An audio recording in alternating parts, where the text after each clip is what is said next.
Գյորջյան Կասկադ 60 ամիս փուլային վճարում բազմաթիվ առավելություններ։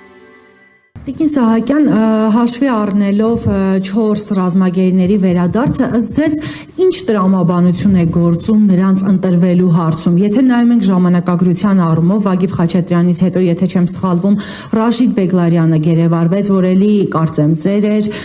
մեծահասակ էր, առողջական խնդիրներ եւ այլն։ Ըստ ձեզ որ տրամաբանությամբ են ընտրվում գերիները եւ դատելով այս տարիների Հայաստանի Հանրապետության իշխանության քաղաքականությունը ակնկալում եք նախաձեռնողականություն Արցախի ռազմաքաղաքական ղեկավարության վերադարձը կազմակերպելու համար, ըստ ձեզ որ պահին հերթը կհասնի նրանց վերադարձը կազմակերպելու համար եւ երբ օրինակ այս տարի կարող եք ակնկալել հաշվի առնելով այս process-ը։ Ուրեմն, քանի որ մենք արդեն ունենք 210 գերազանցող հայրենադարձումներ եւ հայրենադարձման փուլեր, վերլուծությունը մեզ թույլ է տալիս որոշակի օրինաչափություններ դուրս բերել եւ հասկանալ Ադրբեջանի իշխանությունների վարքագիծը։ Ուրեմն համար առաջին տրամաբանությունը նրանք հանձնում են քաղաքացիական անձանց եւ այստեղ նշանակություն ունի նաեւ տարիքային գործոնը, այսինքն տարեց քաղաքացիական անձը ավելի շուտ է հանձնվում ի համեմատություն երիտասարդ քաղաքացիական անձի, բայց ավելի վաղ տեղի է ունենում քաղաքացիական անձի վերադարձ, քան զինվորականի, որովհետեւ քաղաքացիական անձը ընդամենը մարտական գործողությունների տիրույթում հայտնված անձ է, որը դիմադրություն եւ չի ցուցաբերում զենք չի գրել, իսկ զինվորականը պայքարել է եւ միգուցե նաեւ վնաս է տվել առանձին մահերի կամ ավերաբացությունների տեսքով, այսինքն Ադրբեջանի իշխանությունները նաեւ գնահատում են թե տվյալ անձը իր կարգավիճակով ինչպիսի վնասակար գործունեություն է իրականացրել։ Երբ որ հարցը գալիս է զինվորականությանը,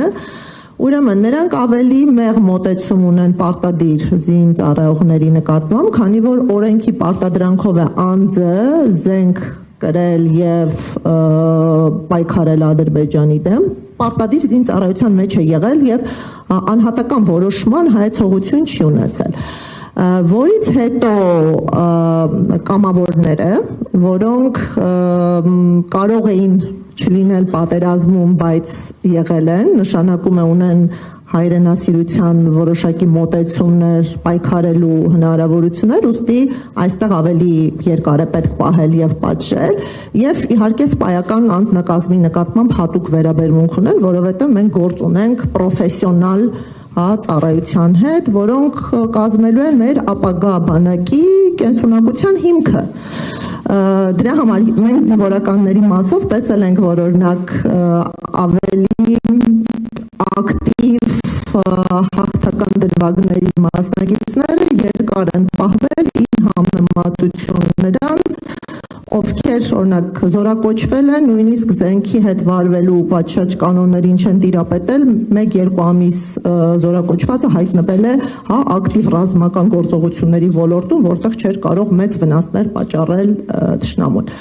Հատուկ վերաբերմունքի կարող են արժանացնել առանձին գործոններով պայմանավորված, օրինակ, եթե առաջին պատերազմի մասնակից է եւ այդ հաղթանակի հոգեբանություն ունի, նրանք պատժվում են, օրինակ Լյուդվիգ Մկրտչյանը հենց պատժվում է եւ այսքան տևական ժամանակ գտնվում է ադրբեջանական բանտերում այն պարզ պատճառով, որ իր տարիքով պայմանավորված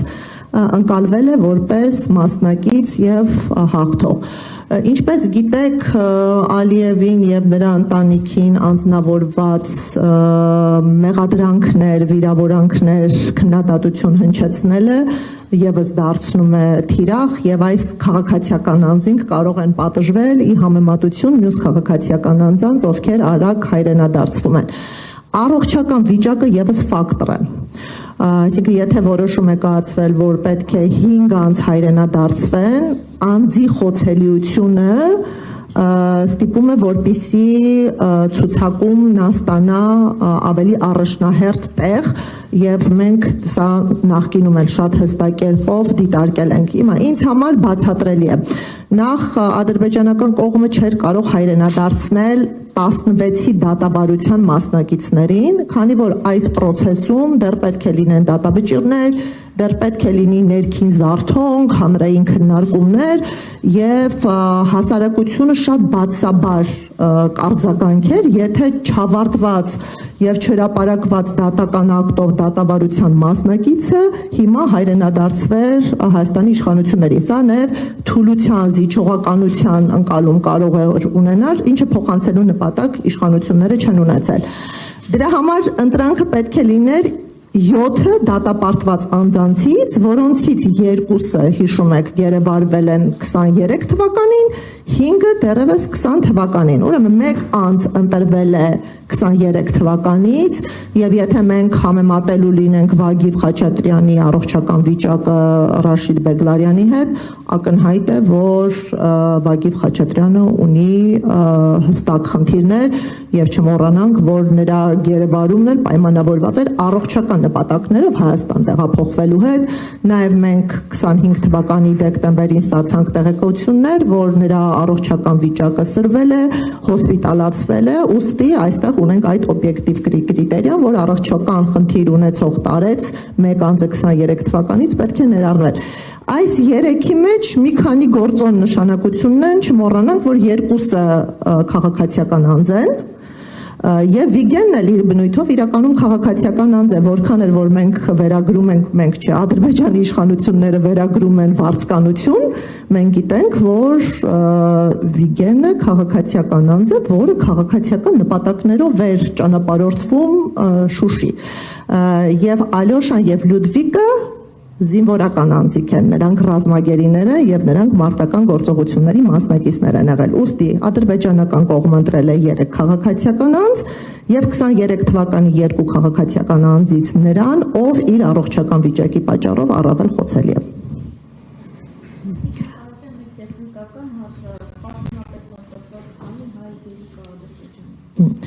Ուրեմն 23-ից մենք հանում ենք 4-ին եւ ունենում ենք 19, բայց կարծում եմ, որ թվակազմը հանրությանը ներկայացնելիս պետք է հավելենք նաեւ Կարեն Ավանեսովին, որը Ստեփանակերտից, որը բնակիչ էր, որը բռնի տեղահանության ժամանակ մնաց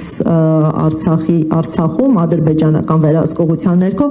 բայց գիտեք, նրան լուրջ մեղադրանքներ առաջադրվեցին, դատարան տարվեց եւ այս պահին անազատության մեջ գտնվող անձ է, հայ է եւ կարծում եմ նրա հայրենադարձումը եւս պետք է քննարկման առարկա դառնալ, կարծում եմ նրա խնդիրը եւս ուղիղ առնչություն ունի Արցախի հակամարտության հետ։ Դրա համար 20 հայ,